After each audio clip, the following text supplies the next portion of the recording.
I was 3 glasses deep into a Pinot Noir that cost more than my first car, sitting on a terrace in Provence that smelled like lavender and old money. The sun was doing that golden hour thing that Instagram influencers would kill their grandmothers for, and for the first time in 17 years, my blood pressure wasn't trying to punch a hole through my carotid artery. I was watching my daughter, Sarah, laugh at something her fiancé said, and I actually felt my shoulders drop. You know that feeling?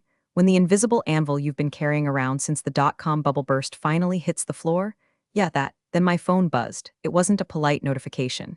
It was the angry, insistent vibration of a device possessed by a demon with an MBA. I looked down. 17 Slack notifications, 2 voicemails, and then, screen lit up with a face that made me want to gargle broken glass.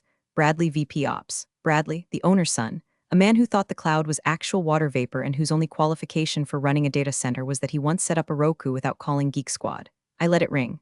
I took a sip of wine. It tasted like freedom. The phone stopped, then it started again immediately. Mom, aren't you going to get that? Sarah asked, looking concerned. She knows the drill. She knows that mom is an operations engineer actually translates to mom is the only reason the internet doesn't melt in a 3-state radius. Nope, I said, popping a grape into my mouth. I'm on tow, paid time off. The O is the most important part. But the buzzing didn't stop. It was vibrating against the antique wrought iron table like an angry hornet. I sighed, the kind of heavy, soul-deep sigh that usually precedes a murder charge, and picked it up. Hello, Bradley, I said, my voice dead flat. Get back from Europe or you're fired. His voice cracked. He was screaming so loud I had to pull the phone away from my ear. I could hear the background noise, the distinct high-pitched whine of server fans ramping up to maximum RPM. It's a sound I know better than my own heartbeat. It's the sound of a system screaming for help. Bradley, I said, keeping my voice dangerously calm. I am 4,000 miles away. I am at my daughter's engagement party. I submitted this time off 6 months ago. Your father approved it. I don't care what Dad did. The dashboard is red. Everything is red. You need to log in and fix the flow rates or you're done. Pack your desk. Now, before I tell you how I systematically dismantled a multimillion-dollar company using nothing but silence and a secure shell protocol, do me a solid. Hit that subscribe button and drop a like. Seriously, it helps the algorithm, and since I might be legally unhireable after this story gets out, I could use the morale boost. Okay, back to the carnage. Bradley, I said, swirling my wine, I can't log in. What do you mean you can't? You have the laptop. I do, I admitted. But you revoked my admin privileges yesterday, remember? You said, and I quote, we need to pivot to a more agile, youth-oriented hierarchy. You gave my keys to that intern, Kyle, the one who thinks Python is a snake.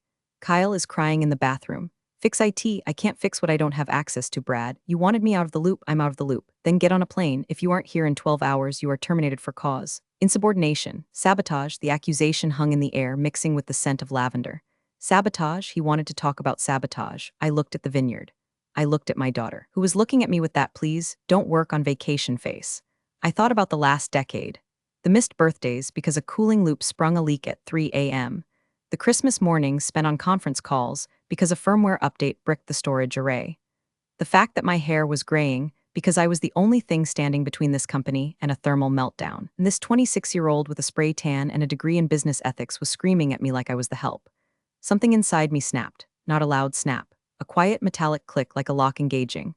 Okay, Bradley, I said softly. Okay, what? You're coming back? No, I said. Okay, I'm fired. You want to terminate me? Consider it done. I just logged out of everything. Slack, email, the VPN, everything. Wait, what? You can't just, I just did. You have about 20 minutes before the data center cooling resets to its default 0 state. That's a safety feature I wrote to prevent unauthorized tampering. Since I'm no longer an employee, I can't authorize the override. Tell your dad to buy fire extinguishers. Good luck, Bradley. I hung up. I didn't just hang up, I powered the phone down. I dropped it into my purse like it was a loaded gun I just emptied. Sarah looked at me, eyes wide. Mom, is everything okay? I smiled. A real smile. The kind that shows teeth. Everything is perfect, sweetie. Pass the brie. But in my head, I was already counting down. 19 minutes and 45 seconds until the temperature inside Sector 4 hit 90 degrees. To understand why I was willing to let a server farm worth more than the GDP of a small island nation melt into slag, you have to understand Bradley.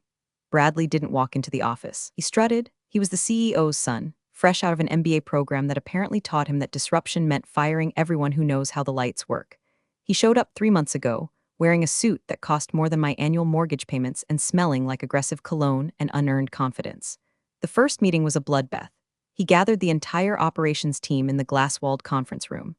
I sat in the back, nursing my third coffee, holding a notepad that contained the intricate, fragile schematic of our custom cooling loops. Our data center is unique. It's an older facility, retrofitted with high-density blades that run hot, like cook an egg on the chassis hot. I had spent 10 years tweaking the HVAC logic, writing custom scripts that balanced airflow, humidity, and coolant pressure in a delicate dance. It wasn't standard, it was art. Bradley stood at the front, rejected a slide that just said Synergy 2.0 and pointed at me. Marissa, he said. He didn't ask my name, he'd just read it off the org chart. You're the lead systems engineer, right? Senior operations engineer, I corrected, and yes. Right, see, looking at your salary and your tenure, it feels very legacy. We're moving to a cloud-native, agile mindset. Having one person hold all the tribal knowledge, that's a bottleneck. It's bad scaling. It's not a bottleneck, I said, trying to keep the edge out of my voice. It's a specialized skill set. The cooling system in Sector 4 requires manual load balancing every 48 hours or the pressure valve sees. It's not something you can just automate with an off-the-shelf patch. He laughed. He actually laughed. A dismissive frat boy chuckle. Everything can be automated, Marissa. That's the problem with your generation. You like to tinker. You like job security. We're going to bring in TechFlow Solutions. They're a third-party vendor, dynamic, young. They'll handle the monitoring for half your cost. My blood ran cold. TechFlow, I knew them. They were a chop shop. They hired fresh grads, gave them a script, and paid them minimum wage to reboot servers when a light turned red. They wouldn't know a pressure valve from a bicycle pump. Bradley, I said, standing up. If you let TechFlow touch the HVAC logic, you will burn this building. I'm not being metaphorical. The thermal density in the racks is critical. If the coolant stops cycling for more than 30 minutes, the halon gas triggers. If the halon triggers, the servers shut down hard. You lose data, corrupt drives, millions in SLA penalties. He waved a hand, swatting away my concerns like a gnat. You're being dramatic. This is exactly why we need new blood. You're too attached. You're emotional. Emotional. I sat down. I didn't say another word for the rest of the meeting. I watched as he demoted my two best technicians. I watched as he signed the contract with TechFlow. I watched as he systematically stripped away my access to the budget, the hiring process, and finally, the strategic planning. But he made one mistake. He assumed that because I was legacy, I was stupid. He didn't know that I had hard-coded the cooling protocols myself. He didn't know that the automation he loved so much was actually a script running on my local terminal, authorizing the system to keep pushing coolant every time the pressure spiked. He wanted automation? Fine. The week before my vacation, I initiated what I call the nanny protocol. It's a soft lock sequence. Basically, the system checks for a specific digital token, my personal admin key, every 48 hours.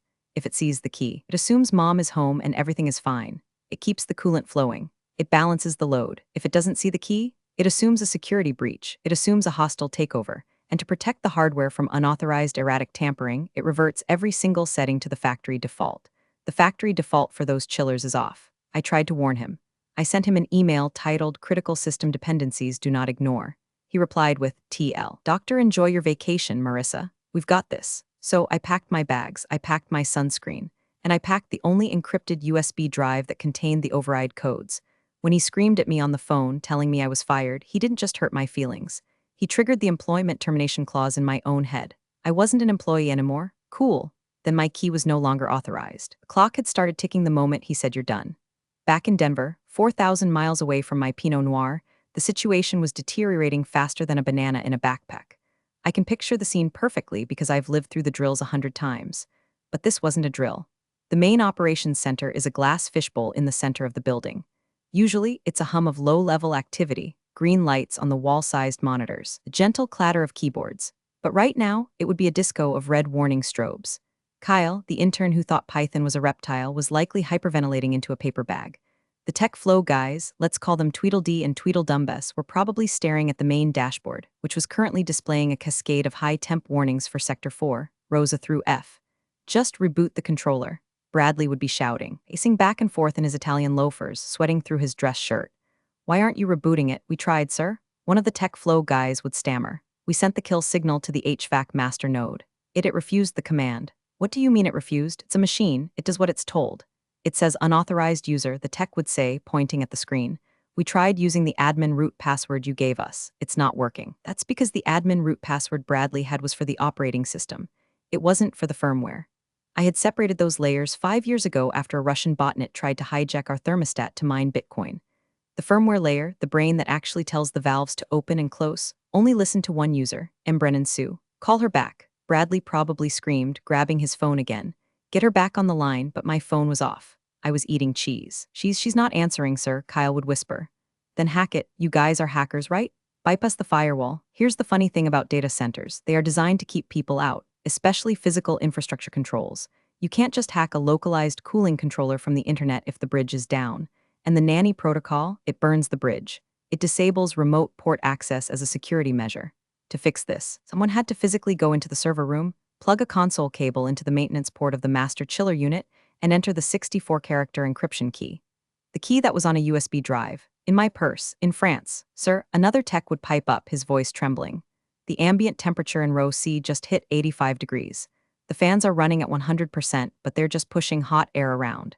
The AC isn't blowing cold. Why isn't it blowing cold? The compressors have shut down. They're in safe mode. Safe mode? That sounds good. Safe is good. No, sir. Safe mode means they turn off to prevent the motor from exploding due to conflicting instructions.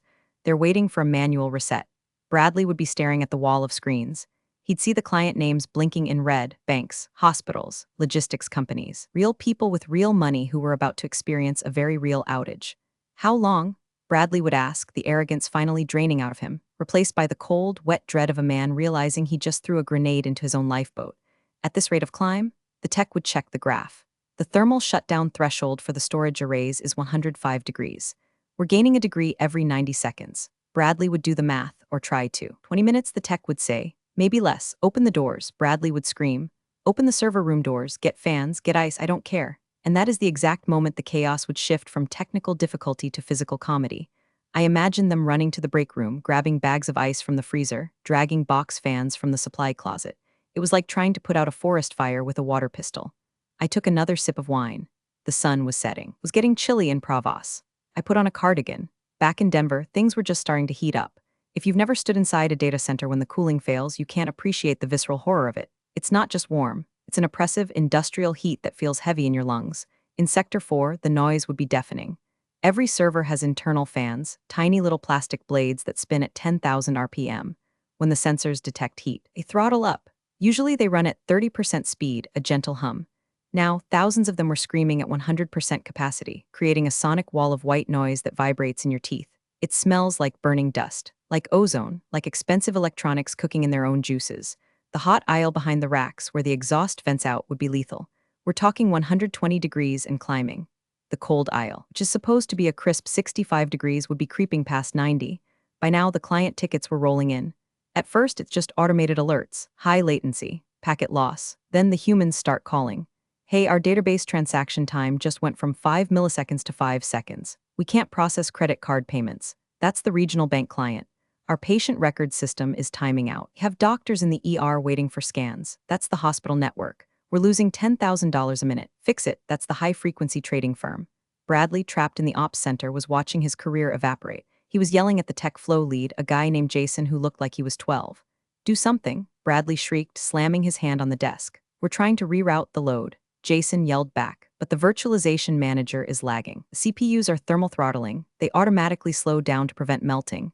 Everything is crawling. Where are the manuals? Bradley demanded. Marissa must have left documentation. A binder, a wiki, something. Ah, the documentation. See, I did have documentation. I was meticulous. I had a shared folder called Disaster Recovery Protocols HVAC. It contains step-by-step guides, diagrams, and emergency override codes. Remember the Synergy 2.0 meeting? The one where Bradley said we needed to clean up the digital clutter. He had ordered IT to archive all non-active files older than 6 months to a deep storage tape drive to save server space. And since I hadn't had a catastrophic failure in 3 years, because I was doing my job, the system flagged my manuals as inactive.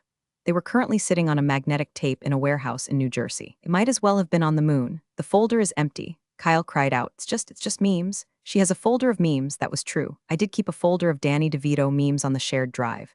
I named it Essential Workflows to hide it. I chuckled thinking about them opening it in desperation, hoping for a schematic and finding a gif of Danny DeVito eating a hard-boiled egg. She sabotaged us, Bradley roared. This is criminal. It's not sabotage if you deleted the files, sir. Kyle said, finding a spine for the first time in his life. You signed the archive order last month. Bradley turned on him, eyes wild.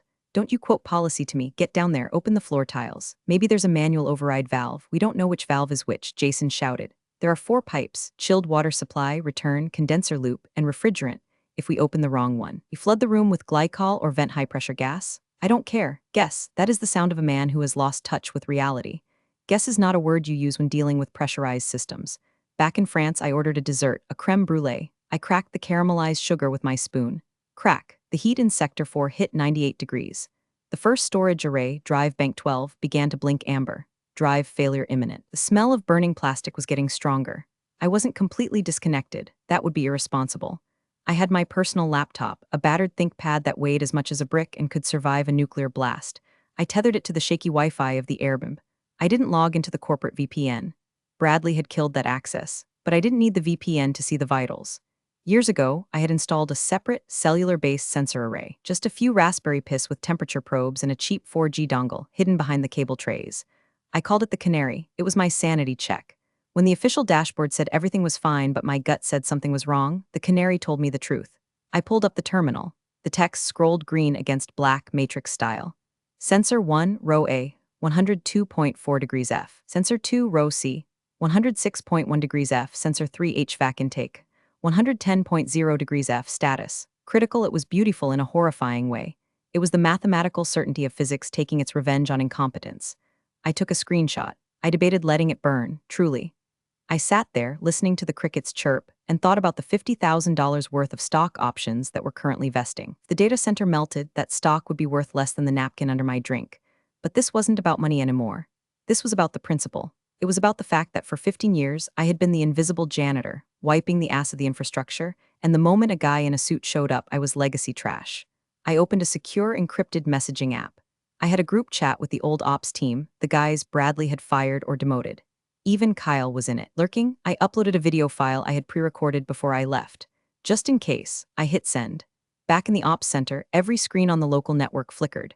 I hadn't hacked the system. I had simply set a scheduled task on the internal message board to autoplay a specific file if my admin token hadn't been renewed by 4 p.m. on Friday. Bradley's monitor went black. Then, my face appeared. I was sitting in my living room in Denver, holding a mug that said I see dumb people. Hi team, the video Marissa said. Her voice was calm, almost bored. If you're seeing this, it means I'm not in the building and my admin token has expired. It also means the nanny protocol has initiated. On the screen, Bradley froze. The tech flow guys stopped running. By now, video Marissa continued, the cooling loops have reverted to factory defaults. That means off. You're probably seeing temps in the high 90s. Have exactly 20 minutes from the start of this video until the halon gas dumps. Once the halon dumps, the oxygen is sucked out of the room to starve a potential fire. Humans cannot breathe halon. Get out of the server room. I took a sip of coffee in the video. There is no password you can guess. There is no bypass. The encryption key is on a physical USB drive. If you don't have the drive, you don't have the cooling. Video Marissa leaned into the camera. Bradley, if you're watching this, you called me legacy. You said I was redundant. Well, consider this a redundancy check. You have 18 minutes to figure out how to cool a megawatt of heat without me, or you can call your dad. The screen went black. In France, I closed my laptop. The sun was gone now. The sky was a bruised purple. Mom, Sarah said, touching my arm, you're smiling like a supervillain. I'm just enjoying the retirement party, honey, I said. 15 minutes left. The CEO, let's call him Mr. Sterling, was not a tech guy.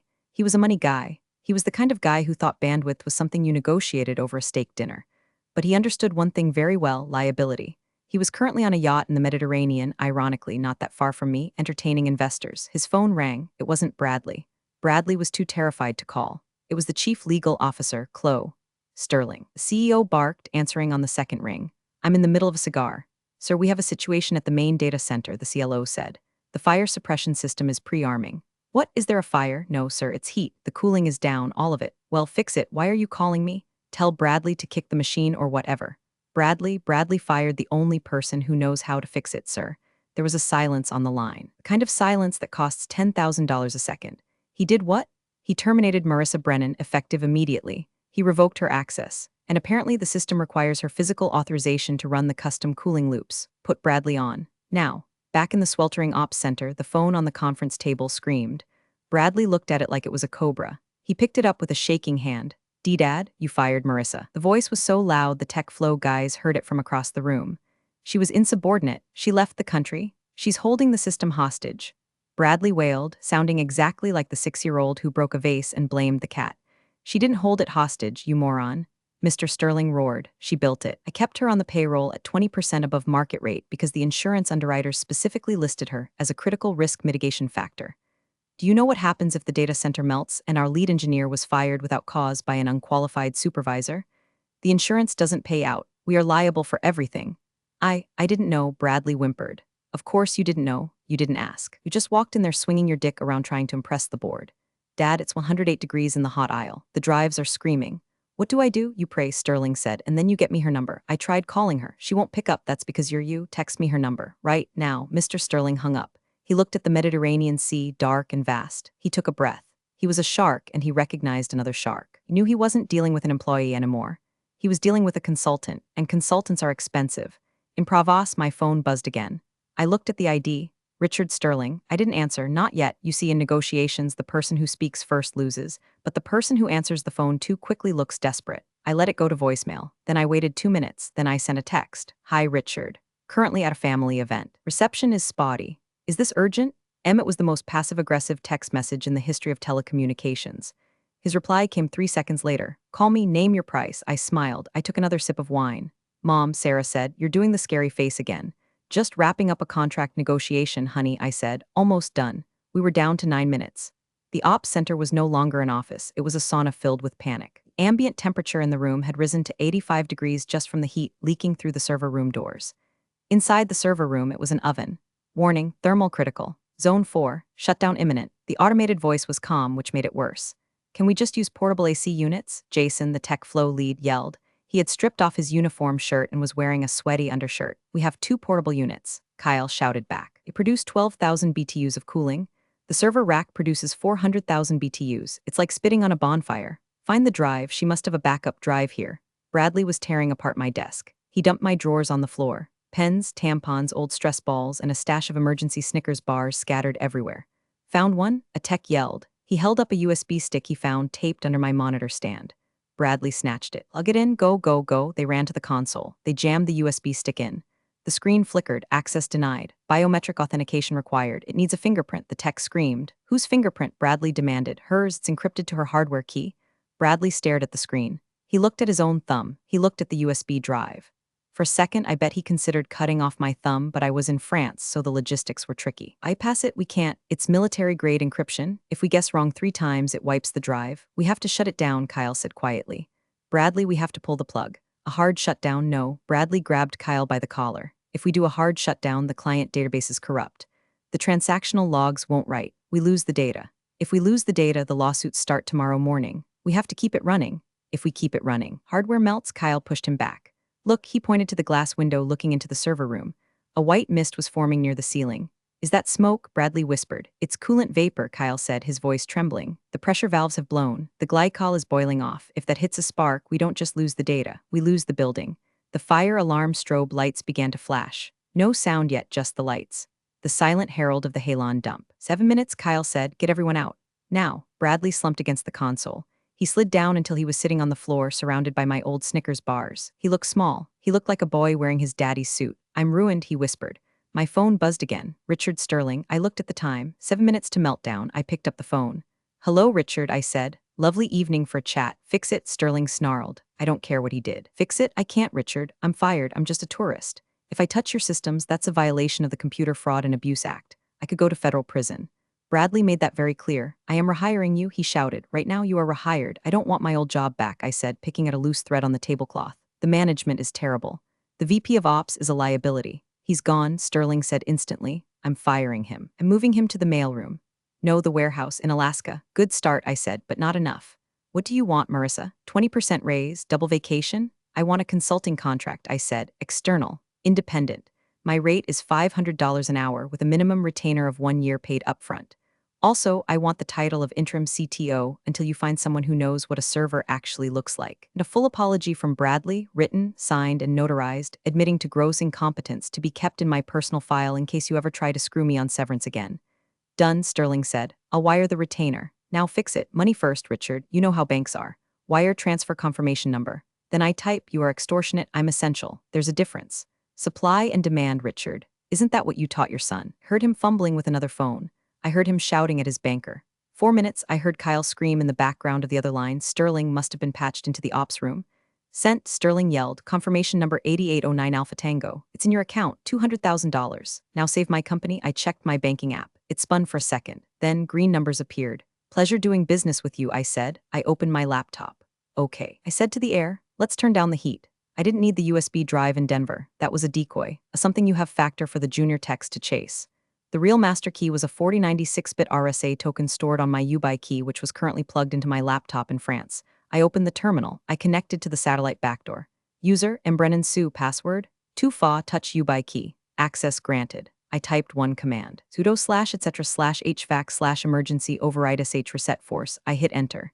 It took 3 seconds for the signal to bounce off a satellite, travel across the Atlantic, pierce the firewall of the Denver data center, and tell the master controller to wake the hell up. In Denver, the silence broke. The first sound was a heavy metallic thunk.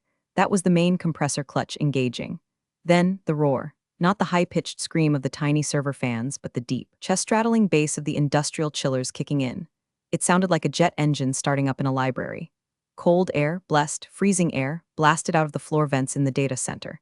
It hit the 110-degree fog like a hammer. The temperature sensors on the wall flickered. 110 degrees Fahrenheit, 109 degrees Fahrenheit, 105 degrees Fahrenheit. The red strobe lights stopped flashing. Halon dump imminent warning vanished, replaced by a calm green text, system normalizing. Kyle slumped to the floor and started laughing hysterically. The tech flow guys looked like they had just seen a ghost. Bradley didn't laugh. He stared at the screen where a new message popped up, a message I had just typed. System restored. Current admin, M. Brennan, CTO. Bradley, please remove personal items from the premises. I closed the terminal window. I closed the laptop. Is it done? Sarah asked. The sun was fully down now, the stars coming out over the vineyard. It's done, I said, disaster averted. The internet lives to stream cat videos for another day. And the angry man, he's having a learning experience, I said. The next morning, the press release went out. Marissa Brennan appointed interim CTO, strategic restructuring of the operations department. Bradley was escorted out of the building by security. Rumor has it he's now managing a frozen yogurt stand in Dayton. I hope he remembers to check the freezer temps. I didn't go back for another 2 weeks. I took the full vacation. I drank the wine. I ate the cheese. When I finally returned to the office, my desk had been moved. I wasn't in the cubicle farm anymore. I had the corner office, the one with the view. And on my new mahogany desk, someone, probably Kyle, had left a small shrine, a framed picture of Danny DeVito and a bottle of sriracha. I sat down in my expensive ergonomic chair. I put on my noise-canceling headphones. I opened YouTube and searched for Danny DeVito eating an egg asmer. I took a sip of my coffee. The dashboard was all green. The cooling was holding steady at 65 degrees. I wasn't just the janitor anymore. I was the landlord, and the rent just went up. Big thanks for watching, you sneaky seniors. Subscribe to keep the coffee pot brewing revenge. Your ex-colleagues won't know what hit 'em.